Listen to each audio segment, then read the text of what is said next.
Hey everyone, it's Desiree, and welcome to the 10,000 Reasons to Celebrate YouTube Hop Giveaway, and this is actually being hosted by Rebecca at I Am Mama 24. That is her channel. This hop was organized to thank all of you for getting her to this milestone, and it is a milestone. In this hop, you're going to be flooded with all kinds of inspirational ideas from YouTubers from all over. There's a lot of celebration going on. I believe she is over 30 participants in this YouTube hop. So you don't want to miss this. Grab your coffee, sit back, get that computer going, and enjoy, and let's celebrate. And of course, what's a celebration without a giveaway? So of course, she has one of those as well. Now, know that all of the details for the participants and all of the sponsors for the giveaways and so forth, they are all going to be listed down below and also in my blog. So make sure you check that out. Also, the rules for the giveaway will be down in my video description also. So please, cannot stress that enough. Make sure you take the time to read it. But what's most important is the lineup for this hop. Make sure you visit each and every creator so we can celebrate all together. So let's get started on my project. So I'm going to start here. I'm actually using the balloon dies from Simon Says Stamp. And there's this one huge balloon die in there. And sometimes you need to look at it and like, oh, well, what can you use that for? I found it. So I'm going to start cutting out some pieces. So I want just one large die out of my Nina Desert Storm that I'm using. And then I used two of the dies. I inserted one to the inside of the larger one, and I wanted that as a cutout. So this is a like a ballet pink color that I'm using because something that I'm going to be celebrating soon is my sister's birthday, and she used to be a ballerina, and so she loves pink. So I figured this was very fitting. So before I do anything else, I grabbed a pack of my sentiments. There's a sentiment pack that I had with spellbinders, and I'm going to stamp happy birthday. Now I want this to be on an angle, and you'll kind of see why. So I'm using my Versamark ink, and I'm going to stamp my two images, and now I'm using my jet black Nuvo embossing powder, and I'm going to heat set that. Now I did have to clean that up. I didn't use my anti-static tool the way that I should have, so it kind of got all over the place.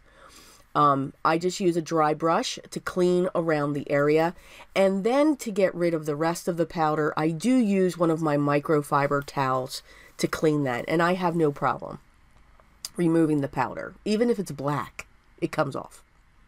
Just make sure your embossing powder is cooled down. Ask me how I know. Okay. So I'm using my double-sided tape, and I'm just rolling this around that balloon that I've cut out of this. So yes, you're guessing right. We are going to make a shaker card, but a different type of shaker card. This is something that Jennifer McGuire had actually done. And I actually fell in love with it. So I've got my tape here. I'm making sure it's all over. I'm covering all the way around here because I do want a solid line of this tape. I'm going to use a piece of tulle instead of the acetate.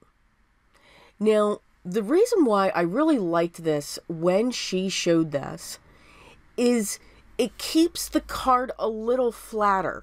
You don't have to, you're going to see, I'm not going to use double-sided foam to lift this up. So I grabbed my iridescent sequins, and if you've seen any of my videos before, you know they are my favorite. So putting those in the center, they're going all over the place, of course, so we've got to control them, get them down in there. And then I'm going to come in with my liquid glue. So the tape, I used the tape to hold the tool down. That was my reasoning for that. Because it'll actually come through the tulle, so it is going to hold the fibers of that tulle. However, I do, since this is a porous and it's got fibers to it, I do want to use my liquid glue. So I'm going to go around where that tape is, fill in the areas, but I'm not putting it down on the very bottom of the balloon because I want that open. I'm okay with that being open for a reason. I'm going to grab the Nina Desert Storm piece that I cut just using the large balloon, which is of course the same shape and size, and I'm just going to make sure that this is adhered. I didn't use a second piece of tulle. I didn't use a piece of acetate. I'm just using that one layer of tulle to hold those sequins in. They move around. They still shake, but it keeps it flat. Now, of course, with what I do, I kind of defeat the purpose. So you'll see that in a second. So that's why you want to make sure that you do all of your heat embossing and your stamping first onto this piece, okay? You don't want to heat set with the tulle. Go ahead. Yep, ask me how I know. I actually did a mock-up on this, and it was kind of funny. Yeah, you don't want to have the tulle on the piece. You cannot heat emboss after you put the tulle in. It was kind of funny. And dangerous, so please don't do it.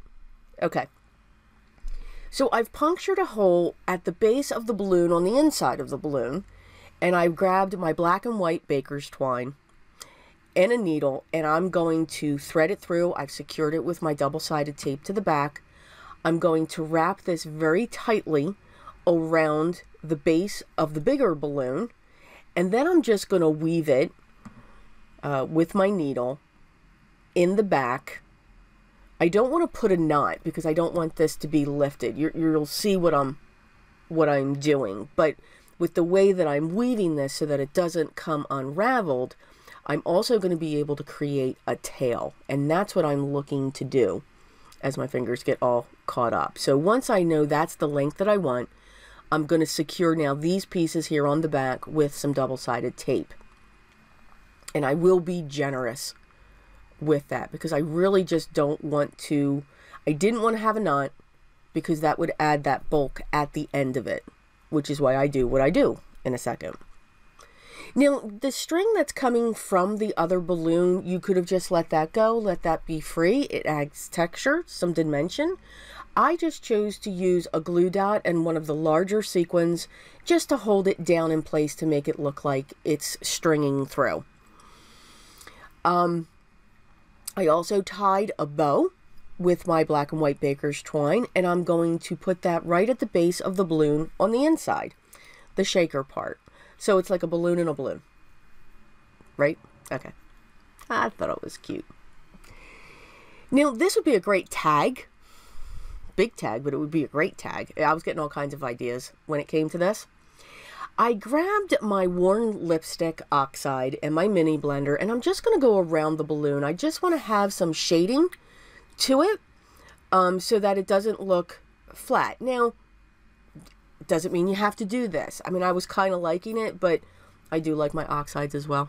So I like to pull them in. And I think that this technique, just adding ink, whatever color it is, adds some great shading. No, and it was not Vintage Frodo's for you, my followers there that know me.